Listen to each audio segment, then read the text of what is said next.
And away we go. Welcome to Read Aloud. I'm Dan. Today on Read Aloud, we're reading and discussing Where Do Correct Ideas Come From? By Mao Zedong. Mao wrote this in 1963. The passage is from the draft decision of the Central Committee of the Chinese Communist Party on certain problems in our present rural work, which was drawn up under the direction of Comrade Mao Zedong.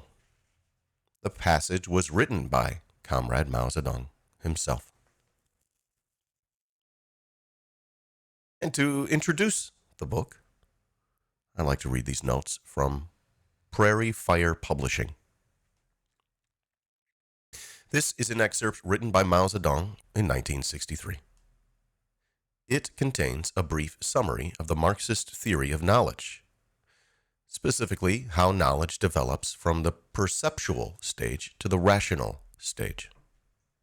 This leap occurs through continuous application of humanities knowledge, gained through social practice, in order to transform reality, and in turn, social practice transforms humanities knowledge. Mao Zedong's Where Do Correct Ideas Come From offers a method for exploring the Marxist theory of knowledge, emphasizing the critical role of correct social practice in the development of correct ideas. Correct work is essential for those committed to understanding and applying dialectical materialism in the study against capitalist and imperialist systems, and in service of building the revolutionary proletariat. Mao asserts that correct ideas do not emerge spontaneously or innately, but are forged through the molten crucible of social practice, encompassing the struggle for production, class struggle, and scientific experiment. And to add to that, I would say yes, Mao he's getting philosophical here. He's demonstrating the breadth and the depth of the Chinese communist leaders' intellectual abilities, and further cementing my view that visible leaders in the West, who never talk about cognition or philosophy or anything like that, they're what are they? They're just effectively anti-intellectual dipshits who are lackeys for empire. Their intellect, their thoughtfulness comes nowhere close to these leaders that we've been reading lately. They're just lackeys for empire, salespeople for the financial bourgeoisie. Yeah. And I think appreciators of dialectical materialism will immediately recognize and appreciate Mao's dedication to seeing the world through the Marxist philosophical lens with regard to the Marxist theory of knowledge, which holds that the laws of the universe can become knowable by humans through practical activity, and including the laws of society.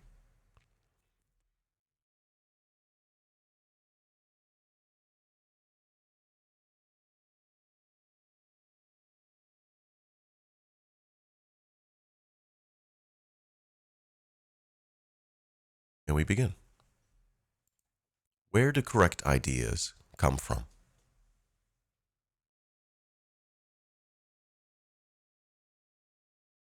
Where do correct ideas come from?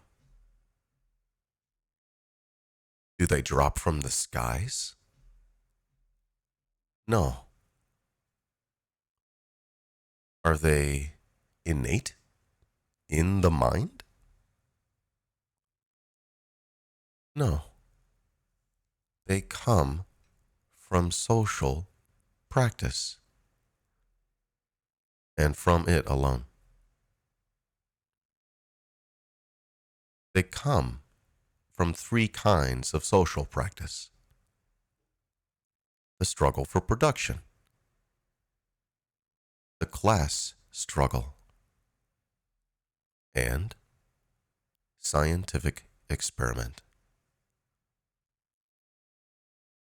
It is man's social being that determines his thinking.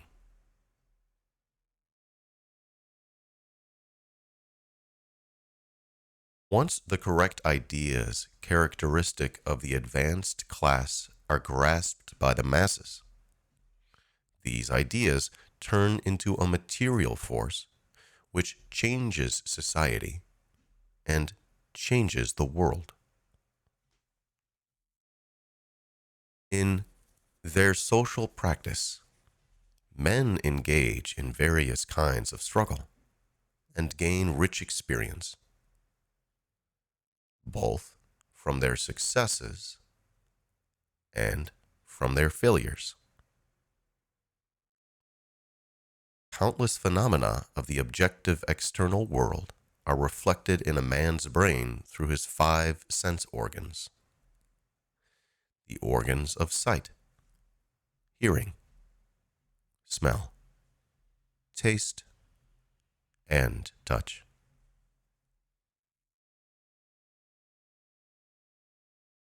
So he's already laying out some philosophical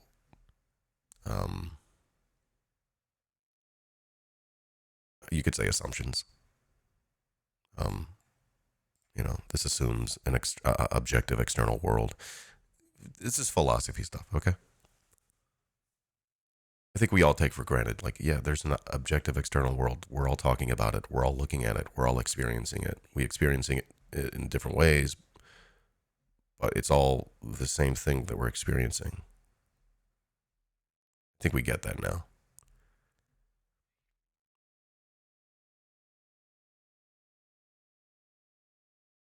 Although there are philosophical circles where that is debated. So he sort of just plainly lays out that philosophical assumption, which is fine. I'm not using the term assumption derisively. Reading on. He says, at first, knowledge is perceptual. The leap to conceptual knowledge, that is to ideas, occurs when sufficient perceptual knowledge is accumulated. This is one process in cognition. And he's already laid out a dialectical understanding of the world right there. Perceptual knowledge accumulates. The quantity of perceptual knowledge changes. It goes up until a leap occurs, and that perceptual knowledge, the accumulation of it, builds into something else qualitatively different. That of ideas, conceptual knowledge. There we are. Those diamat heads are clapping like seals, aren't you? He says, this is one process in cognition. It is the first stage in the whole process of cognition, the stage leading from objective matter to subjective consciousness, from existence to ideas.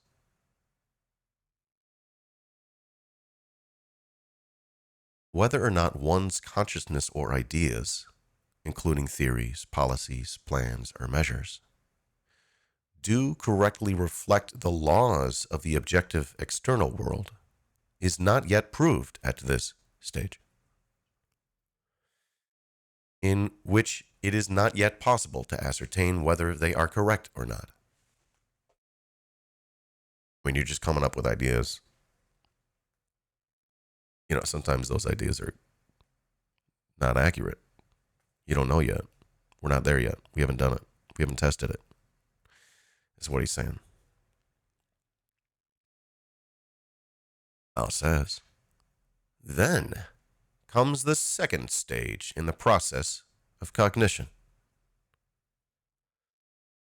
the stage leading from consciousness back to matter, from ideas back to existence,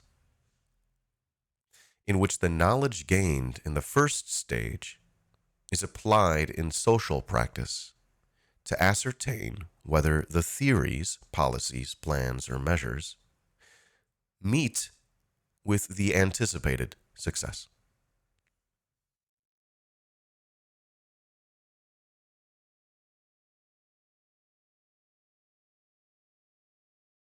This back and forth, I'm imagining like a circle, just two lines with arrows forming a circle between these two ideas.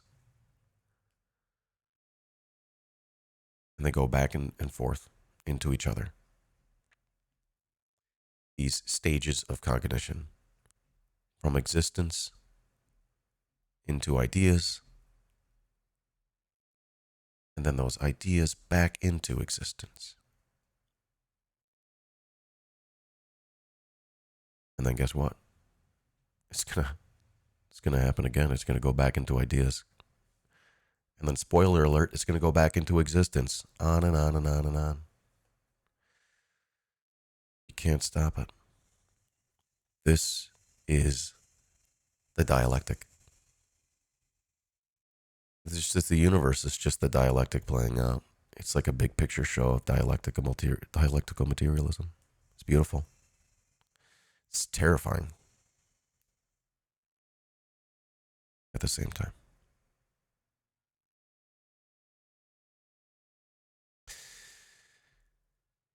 He says, generally speaking, those that succeed are correct, and those that fail are incorrect. This is in this stage of testing. I truly love the dialectic.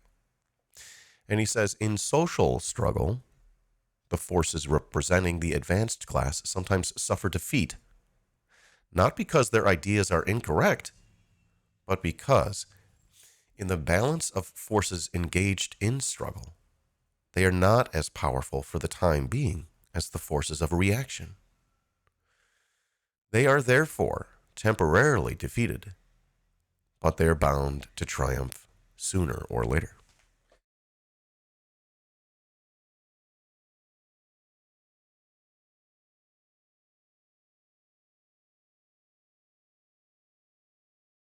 He says man's knowledge makes another leap through the test of practice. This leap is more important than the previous one, for it is this leap alone that can prove the correctness or incorrectness of the first leap in cognition. That is, of the ideas, theories, policies, plans, or measures formulated in the course of reflecting the objective external world.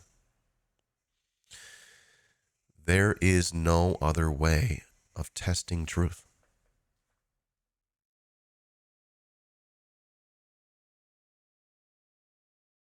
Furthermore, the one and only purpose of the proletariat in knowing the world is to change it. Of course, Mao has read his Marx, and he knows Marx's famous quote. I couldn't tell you where it's from. But he says philosophers have hitherto something only tried to understand the world.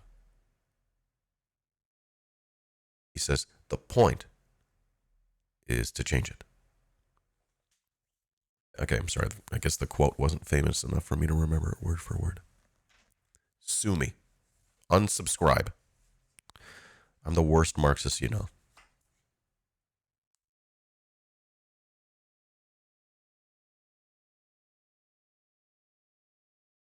He says the one and only purpose of the proletariat in knowing the world is to change it.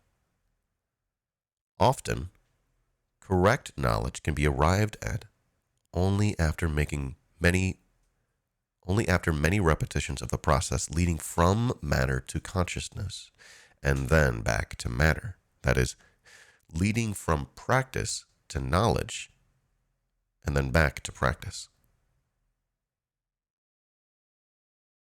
Or you can think from from practice to theory, and then back into practice, and then back into theory, and then back into practice. Such is the Marxist theory of knowledge, the dialectical materialist theory of knowledge. Again, the theory generally holds that there are laws, universal laws, that explain why things are happening, including human social activity. And through understanding those laws, you can change the world more effectively. He says, among our comrades, there are many who do not yet understand this theory of knowledge. When asked the sources of their ideas, opinions, policies, methods, plans, and conclusions, eloquent speeches, and long articles, they consider the question strange and cannot answer. Nor do they comprehend that matter can be transformed into consciousness and consciousness into matter. Although such leaps are phenomena of everyday life.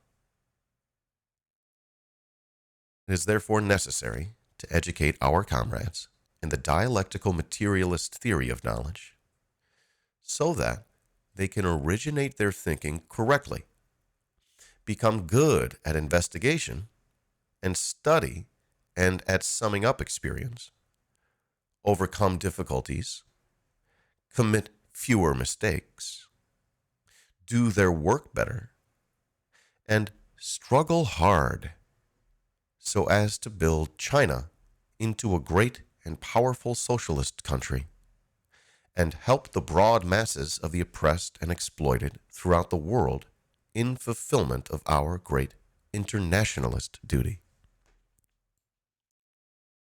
Like that, struggle hard.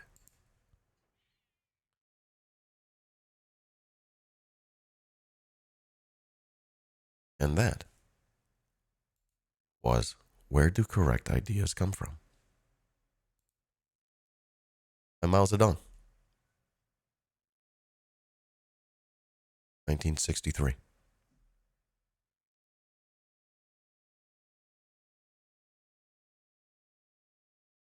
Again, this offered a method for exploring the Marxist theory of knowledge, emphasizing the critical role of correct social practice in the development of correct ideas. Correct work is essential for those committed to understanding and applying dialectical materialism in the struggle against capitalism and imperialist systems, and in service of building the revolutionary proletariat. Mao asserts that correct ideas do not emerge spontaneously or innately, but are forged through the molten crucible of social practice, encompassing the struggle for production, class struggle, and scientific experimentation.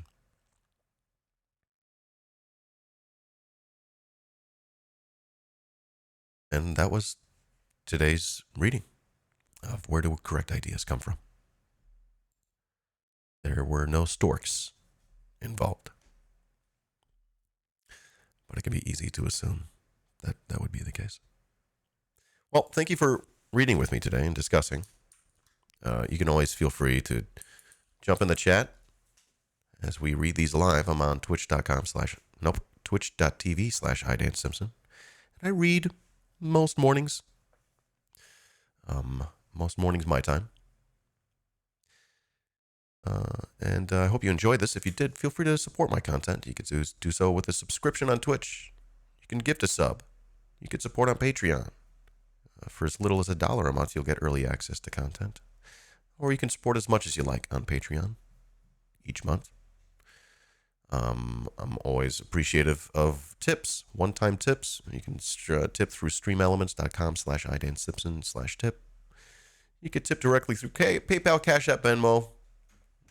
My name is Idan Simpson, or idansimpson@gmail.com. That's just if you liked it and if you got a couple bucks laying around. Never feel like it's expected, but I do got to put those things out there because some people like to support. Okay. Next time, we will be reading some more Chinese philosophy, as in Maoist philosophy. Next, if I can find it, next we'll be reading we're gonna be reading On Practice. That's tomorrow. On Practice. All right, everybody. Thanks for listening. If you're watching live, stick around. If you are listening to the replay, watching the replay, check out On Practice.